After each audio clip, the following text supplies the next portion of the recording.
Have you ever wondered who's actually in charge of the economy? Like, who's pulling the levers behind the curtain? Well, it really boils down to two major forces: monetary and fiscal policy. Today, we're going to unpack what those are and how they shape pretty much everything, from your savings account to your job prospects. Right? These aren't just questions for economists. The answers hit you right where you live. They decide how much you pay for a loan, what your savings are worth, and even how healthy the job market is. So think of these policies as the two sets of controls in the cockpit of our economy. You see, the economy is like this incredibly powerful, super complex vehicle. If you just let it run on its own, it can lurch all over the place, from these crazy, unsustainable booms to really painful busts. That's why it needs some skilled pilots to keep it flying straight and steady. And what are those pilots always trying to do? They're aiming for balance. The ultimate goal is just a smooth ride, right? An economy where things are stable, inflation is not out of control, and people aren't losing their jobs. It's about creating an environment where we can all feel secure and businesses can actually plan for the future.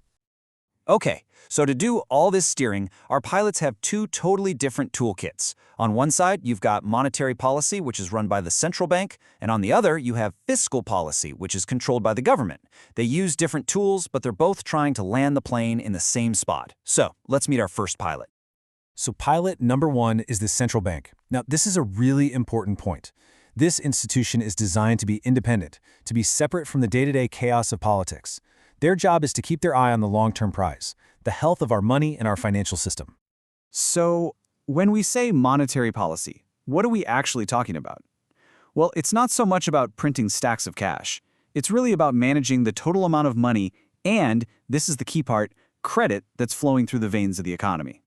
And the number one mission for most central banks? Price stability. They want to keep inflation low and, just as important, predictable. Because think about it, when prices are all over the place, it's like trying to build a house on shifting sand. It just crushes the value of your savings and makes it almost impossible for businesses to plan ahead. So how do they pull this off? Well, they have one main tool in their kit that's way more powerful than any other: the policy interest rate. You'll hear it called different things in different countries, like the Fed funds rate in the US, but it's all the same idea. It is the master lever. And pulling that one lever creates this massive ripple effect across the entire economy. It's pretty amazing, actually. When the central bank tweaks its rate, it almost instantly changes the interest rates that commercial banks charge us for mortgages or business loans. That then affects everything from the stock market to the value of our currency, which changes how much we all spend and invest. And that, at the very end of the chain, is what cools down or heats up inflation. All right, let's switch seats in the cockpit and meet our second pilot: the government. Now, unlike that independent central bank, this pilot is directly elected by us, and they have direct control over the nation's finances. You could call it the country's wallet. And their toolkit? It's called fiscal policy. And honestly, it's a lot more direct than monetary policy. It really just comes down to two big things: how much money the government decides to take from us in taxes and how much it decides to spend. Just to give you a feel for it, let's look at a quick example from the UK a few years back. Now, the exact numbers move around, but the big picture usually stays the same. You can see the government's money comes from taxes we all know, like income tax and national insurance. And then you have stuff like VAT, the tax on goods and services, which is another huge slice of the pie. Okay, so that's where the money comes from. Where does it all go? Well, using that same example, you can see the biggest chunk by far went to what's called social protection. That's things like state pensions and benefits. And right behind that, you've got massive spending on health and education. This really shows you the direct choices a government has to make about what it values most. So, we've met our two pilots, and we've seen their toolkits. Now for the fun part. Let's look at how they actually use these tools to either speed the economy up or slow it down. Basically deciding when to stomp on the gas and when to slam on the brakes.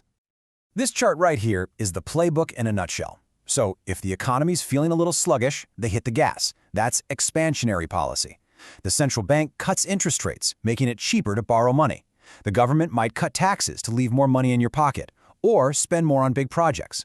Both of those things are designed to boost what economists call aggregate demand, which is just a fancy term for the total amount of spending in the economy.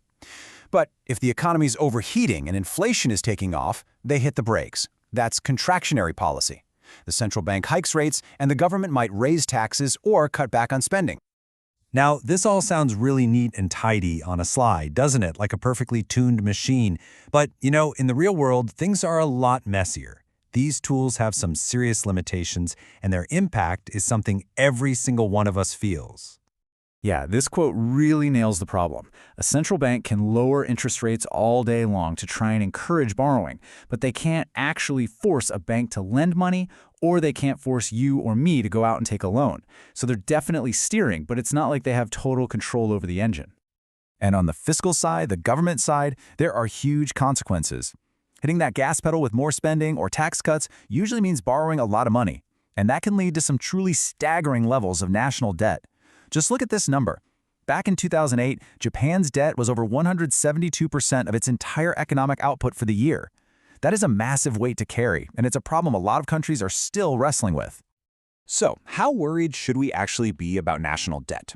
Well, economists are completely split on this. On one hand, some argue it's not a huge deal, especially if a country mostly owes the money to its own citizens. Plus, that borrowing can pay for crucial investments like new roads or better schools. But on the other hand, people worry that high debt today means higher taxes tomorrow, which could slow down the economy. There's also the fear that if the government borrows too much, it crowds out private companies, leaving less money for them to borrow and invest. There are just no easy answers here. So let's bring it all back home. Monetary policy, fiscal policy, these are not just abstract ideas for a classroom. They are the powerful forces that are actively shaping your financial life right now. They influence the interest rate on your mortgage, the value of your savings, the slice of your paycheck that goes to taxes, and the availability of jobs. Their fingerprints are everywhere. At the end of the day, it's all a massive balancing act, right? It's a constant trade-off between trying to get the economy growing and keeping a lid on inflation, between spending today and saving for tomorrow. So the final question is for you. Now that you know the rules of the game, if you were in that pilot seat, what would you do? Which levers would you pull?